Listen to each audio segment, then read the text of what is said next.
தனிப்படை காவலர்களால் திருப்புவனத்தில் இளைஞர் அடித்து கொலை. சிபிஐஎம் கண்டனம். இது சிபிஐஎம் சார்பாக வெளியிட்டிருக்கக்கூடிய ஒரு அறிக்கை.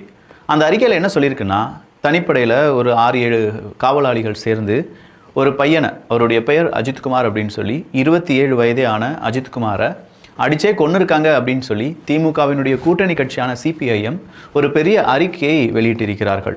இதை தவிர வேறு ஏதாவது கூட்டணி கட்சிகள் விசிக, மதிமுக இவங்கெல்லாம் ஏதாவது ஒரு அறிக்கை விட்டாங்களான்னு பார்த்தா அறிக்கை போயிட்டு அப்படின்னு சொல்கிற எழுதுறது கூட அவங்க இன்னும் தயாராகவில்லை என்பது குறிப்பிடத்தக்கது.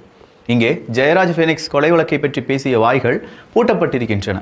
ஜஸ்டிஸ் ஃபார் அஜித்குமார் அப்படிங்கிறது, அவருக்கு என்ன நடந்தது, அவரை ஏன் அடிச்சிங்க, அவர் அடித்தது இல்லாமல் அவருடைய தம்பியை ஏன் காலில் அடிச்சிங்க, அவர் என்ன குற்றம் செய்தார், பிணமாக அவர் வந்திருக்காரு அப்படின்னு சொல்கிற அந்த கேள்வியை இப்போ தமிழ் மக்கள் கேட்க ஆரம்பிச்சிருக்காங்க. இதை கேள்வியாக மட்டும் கேட்காம மேடைகளில் பேச ஆரம்பிச்சிருக்காங்க தாவேகா, தமிழக வெற்றி கழகம்.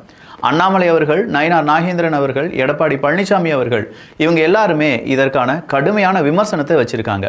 காவலாளிகளுக்கு தண்டனை கொடுப்பதை விட இந்த குற்றத்திற்கு இதே மாதிரியான ஒரு பெரிய தண்டனை கொடுக்கப்பட்டு அது இனிமே காவல்துறையால் இப்படி ஒரு குற்றம் நடைபெறாமல் இருக்க வைக்க வேண்டும் அப்படிங்கிற ஒரு கோரிக்கையும் இப்போது பல மக்களும் கேட்க ஆரம்பித்திருக்கிறார்கள்.